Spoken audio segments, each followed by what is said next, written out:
The streets are regular, are kept in good repair, and are ornamented with young trees. Every means of improvement that enlightened judgment can suggest, and judicious management effect, is employed to give Parkdale a deserved preeminence among the villages of the Dominion. This is what the Parkdale Register wrote about its community in 1881. 50 years later, the Lieutenant Governor's Committee on Housing Conditions in Toronto described Parkdale as one of the, quote, bad areas of Toronto, which exhibits slum conditions. 50 years after that, the drug epidemic had given it the nickname of Crackdale. Today it is engaged in a decades-long battle over gentrification and the neighborhood's future. I think it's safe to say that Parkdale has seen a lot of changes over the years, and that's what we're going to be talking about in this episode. I'm Adam Weiser. And I'm Grayson Miller, and this is Muddy York.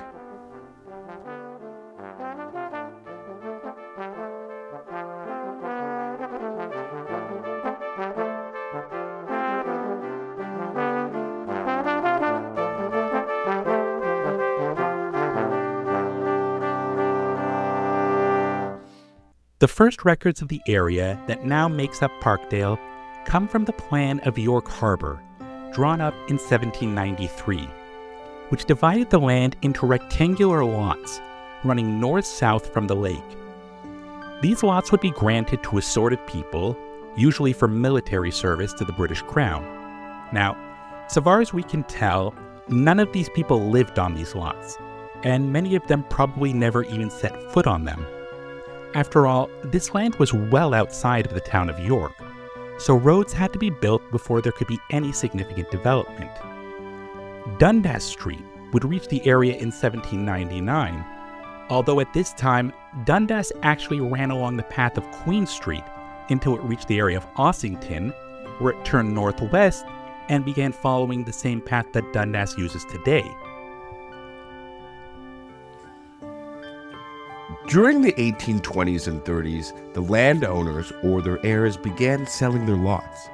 Two of the notable people who settled in Parkdale during this period were Walter O'Hara and John Howard. O'Hara would inspire the names of many Parkdale streets. Roncesvalles and Sororan avenues were named after the Spanish battle sites where he had fought with the British Army. Marion and Constant streets were named for his wife and his daughter, and of course, O'Hara Avenue would be named after him. For his part, John Howard would eventually donate the land that would become High Park. A small village would be established along Dundas, west of Dufferin. This is how someone described it in 1852. A little beyond the 3rd mile post on the Dundas Street, you reach the first toll gate. Here is a cluster of houses, 3 of which are taverns, and immediately beyond the toll gate, a village has lately been laid called Brockton. The name came from James Brock, a local landowner and a cousin of Sir Isaac Brock. In 1853, the first railway line would be built through the area, and the Parkdale railway station opened at Queen and Dufferin in 1856. Remember, trains were by far the fastest method of land transportation at this time, and a train station provided a connection to Toronto and the world outside. The railway tracks also became an unofficial boundary between Brockton and the area to the south of the tracks, which would become known as Parkdale. Development in Parkdale really took off during the 1870s. Several of the major landowners died, and their land was subdivided for sale to developers. One of those developers, the Toronto Home Building Association, would give the community its name. Parkdale was supposed to suggest a country suburb for the well-to-do, away from the urban squalor of downtown. It was also meant to differentiate the area from Brockton, which was seen as a working-class Irish community. The popular image of Parkdale at this time was as an upper-class community for those whose avocations require them to spend much of their time amid the bustle of Toronto, yet desire a quiet home in an agreeable locality. And those people certainly existed. A reporter described Parkdale as a village of very aristocratic pretensions. However, the largest group in Parkdale during this period were actually railway and factory workers who wanted to live within walking distance of their jobs at the rail yards or the nearby Massey Manufacturing Company, which made farm equipment. On January 1st, 1879, Parkdale would be incorporated as a village, with its boundaries running from Dufferin to Roncesvalles, and from the lake to the Grand Trunk Railway and Jameson Avenue. A community needed 750 residents to be incorporated, and a local census counted 788. However, according to a story told 50 years later, a tribe of gypsies was camped on a vacant lot near my lot. The chief was interviewed, and with great reluctance he consented to allow his people to become citizens. We handed him a $5 bill and the situation was saved. Many people argue that this is a tall tale, but if it didn't happen, then it should have. The village government had two priorities. The first was to keep Parkdale apart from the urban grime of Toronto. Newspapers called Parkdale the floral suburb, and they wanted to keep it that way. Some of their efforts were sensible, like banning animals from running around the streets and planting trees along the sides of the roadways. Others were more Puritan in nature, like banning profanity, and this was mostly just to keep the riffraff out. They also tried to do things like ban row houses and limit street peddlers. This was a way of trying to keep the area nice. The problem was that this first priority conflicted with the second priority of keeping taxes low. Initially, council would only authorize street improvements if they were petitioned by a majority of the property owners on the street. However, this led to comments like the ones in the Mail newspaper. City grumbles about the condition of the streets would, in all probability, be cured by taking a trip to Parkdale, where the mud reaches the horses' knees and the wagon's hubs. Council efforts to restrict industry in Parkdale eventually had to be dropped to provide enough tax revenue to pay for the waterworks, drainage, police, schools, lighting, and other amenities required for a community whose population would quintuple in a decade. Bad planning and the desire to keep taxes low meant that Parkdale would accumulate a significant debt load in less than 10 years. Toronto had wanted to annex Parkdale since the 1870s to provide access to High Park, and Parkdale voted to join Toronto in 1885. However, negotiations stalled when the city insisted that Parkdale had to first get its finances in order. Toronto did annex Brockton and Sunnyside, which left Parkdale encircled. The province thought that this situation was ridiculous and passed legislation to force a second referendum on Parkdale joining Toronto. The results of the vote were 467 in favor of joining Toronto and 339 opposed. However, this total included a substantial number of voters who didn't live in Parkdale. At this time, people were allowed to vote anywhere that they owned property, and 42% of the registered voters in Parkdale weren't residents. This was all perfectly legal, and the pro-annexation campaign made special arrangements to transport these people to the polls, and the pro-annexation World newspaper even acknowledged that they provided the margin of victory. On March 23, 1889, Parkdale joined Toronto as St. Albans Ward. Some of the benefits of joining Toronto were soon apparent. Streetcar service along King Street was extended to Roncesvalles. Lights began to appear on local streets, and a new school appeared on Fern Avenue. Toronto also assumed all of Parkdale's debt, including the $50,000 that Parkdale spent just days before amalgamation. On the other hand, a promise to open a library branch in Parkdale wouldn't be fulfilled until 1964. They say that patience is a virtue. For the next 30 years, Parkdale became known as a comfortable suburb for the upper and middle classes of Toronto. The percentage of residents who were business owners or managers rose from 1% in 1891 to 17% in 1901 to 25% in 1921. In 1911, local residents included the presidents of Steel and Radiation Company, Dominion Radiator, Canadian Pipe and Steel, Gold Metal Furniture, and 2 piano manufacturing companies. Parkdale would be described as one of the most charming of Toronto's residential sections and the delightful retreat of Toronto's wealthy and aristocratic people. One of the local institutions built during this period was Kent Street Public School, which opened in 1908 with 31 rooms and 1,300 students. It was the largest school in Toronto, and locals claim that it was the largest school in Canada, which is an interesting flex.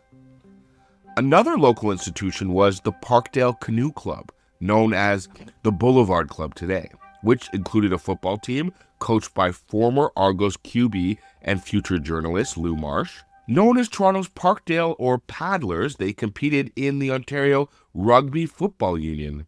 In 1909, they would play the championship game for a brand new trophy called the Grey Cup, losing to the U of T Varsity Blues 26-6. 5 years later, they would make the finals a second time, this time losing to the Hamilton Tigers 44-2. A construction boom during the decade before World War I occupied the last vacant land in Parkdale, with the result that apartment buildings began springing up. This created a huge moral panic because some things never change. After all, apartment buildings were tenements and breeders of slums. In true Toronto fashion, council banned apartment buildings everywhere but a few commercial streets. However, exemptions were allowed and Parkdale would be granted more than its share, because unlike other neighborhoods, local leadership included a large number of real estate developers. By 1915, Parkdale had 10 large apartment buildings. At that time, a large apartment building was anything with 20 or more units. And this was 1/3 of the total in Toronto, was that large numbers of single women and widows would move to Parkdale to fill these apartments. They had been attracted by local industries that actively recruited women during wartime. Now, obviously wartime labor was necessary, but who knew how many women were ruined by the debauchery that must surely be taking place with so many unmarried women in one place and without a chaperone in sight? Shocking. The Toronto Harbour Commission unveiled a waterfront development plan that called for extending the shoreline 100 meters south, with landfill dredged from other parts of the harbour. And they wanted to use this land to create new parklands, along with a beachfront amusement arcade. Now, World War I would delay these plans, but in 1922, Sunnyside Amusement Park would open at the foot of Roncesvalles. Sunnyside will be getting its own episode at some point, so for now, we'll just say that for the next 30 years, it would be one of the most popular summer locations in Toronto. A less cheerful event took place in 1925, when the newly formed Ku Klux Klan of Canada, with Canada spelled with a K, really, would hold its first meeting and parade in Parkdale. The good news is that the Klan struggled to attract members locally. The bad news is that it would have a major impact in other parts of the country. Unfortunately, this was just the start of Parkdale's problems. As we mentioned in the intro, in 1934, Parkdale was described as one of the 3 bad areas. The others in Toronto were Cabbagetown and the Ward, the area covered by City Hall and its surroundings. The other 2 neighborhoods had long been regarded as slums, but Parkdale was a new addition to this list. The Lieutenant Governor Committee on Housing Conditions in Toronto said, Parkdale's housing problem is the result of the economic deterioration of what was formerly a prosperous district of quite large substantial houses.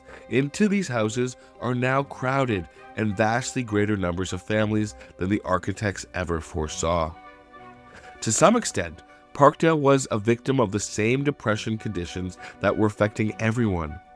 Single-family homes were being converted into flats in every neighborhood in Toronto. However, it was much more common in Parkdale, so by 1941, 62% of local homes had been subdivided, which was almost double the Toronto average. Another problem was that many of these subdivided homes were showing their age. Almost all of them predated World War I, and many had been built during the 19th century. Property records show that the economic class of the people living in these buildings had declined over the years.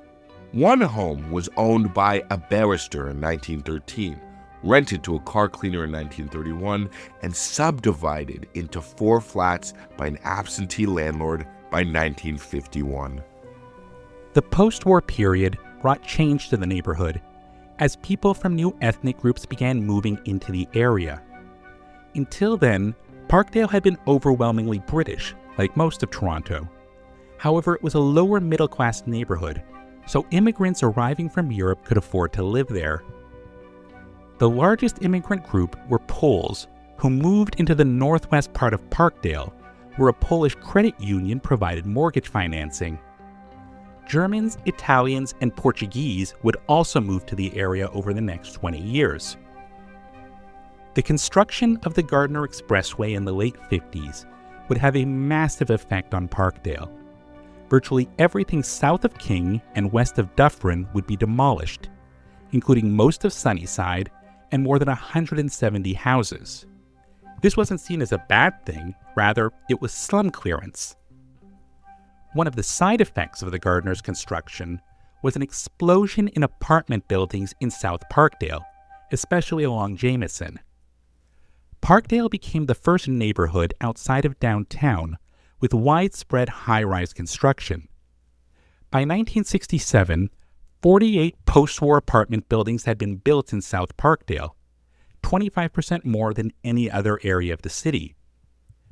Many of these units would be allowed to deteriorate over time, creating slum conditions that were supposed to have been cleared. One landlord named Phil Wynne would be called the most hated man in town because of the terrible conditions in his buildings, as well as his habit of threatening tenants who complained. His children would continue this proud family tradition well into the 21st century. The Parkdale Community Coalition would try to address these problems, as well as to oppose the construction of even more apartment blocks. One of the members of this coalition was the Parkdale United Church. It had been built in 1889 to hold 1,500 people, but by the 1970s, the church only had about 250 members. So, the congregation decided to replace it with a new building called the Phoenix Place that would include a smaller church on the ground floor alongside more than 100 low-income housing units. The city opposed this idea, insisting that all new units had to have at least 750 square feet of space, leading the minister to retort that the building codes in the city are just as Victorian and outmoded as this cathedral. Phoenix Place would open in 1977 and remains a part of the community to this day. During the 1970s, the province began the process of releasing long-term mental patients. Treating people in the community seemed like a good idea, but it would only work if there was enough social housing space for them to live and enough social services to support them. There were neither. The Queen Street Mental Hospital was located just east of Dufferin, and so many of these mental patients wound up in Parkdale. Landlords didn't want to rent to them, not without reason. Health authorities refused to disclose information about the patients, and in one case, a repeat arsonist was simply sent to a new location anytime he caused problems. As a result, released patients often wound up living in rooming houses that were filthy, unsafe, and the rest of the community came to despise people that they saw as a threat to their safety. Things did not improve during the 1980s. The crack epidemic led to the Crackdale nickname that we mentioned in the intro. The KKK also made a second effort to set up shop in Parkdale, but the organization fell apart when its Canadian leader was jailed for trying to stage a coup in Dominica, which is admittedly not a phrase I expected to use in an episode about Parkdale. The 1990s would be marked by an influx of artists to Parkdale, drawn by low prices and the neighborhood's edginess. As one person said, "Parkdale's a blessing for us. Not only was it relatively cheap to set up shop, so to speak, but it also had the kind of social scene that we look for. People live right on the edge, giving the whole place a kind of edgy feel, which offers ideas and a sort of niche for expression in art." One of the major signifiers of the trend was the conversion of a Queen Street police station into the Parkdale Arts and Cultural Center, housing an art gallery and the Parkdale Village Arts Collective. The low cost of housing also meant that Parkdale remained a place for immigrants to find their first homes, and waves of Caribbean, Indian, Vietnamese, Filipino, Tamil, Chinese, Hungarian, and Roma newcomers would arrive over the years. Many of these groups would move on once they had saved enough. However, the Tibetan community stayed and set up shop at the southern end of Parkdale in what is now called Little Tibet. This is by far the largest Tibetan community in Canada, and at one point, Tenzin was the most popular baby name in Parkdale. For the past 20 years, gentrification has been the main point of contention in Parkdale. While this is a long-term trend going back to the 1990s, major development seems to have been begun when a Swedish real estate development company began buying lots in Parkdale during the early 2010s. This led to the rapid development of a commercial strip along Queen Street and the proliferation of so many bars and restaurants that a bylaw was passed putting a 25% cap on these businesses. Others can talk about the socioeconomic effects of this process far better than us, but it's led to an ongoing series of conflicts over rising rents and the loss of affordable housing. Before we go, we'd like to give a shout out to Brett Craig, who first requested this topic, and now has a moral obligation to promote this podcast to everyone that he knows. Brett, we will be watching you, and we expect results. Just kidding. Thanks for sending us information. Guys, if you want to hear your own show, shoot us a line, drop us a message, and you can find us on YouTube, Instagram, TikTok. These are our new spots where you can find us at Muddy York Podcast. Thank you, guys. We'll see you soon.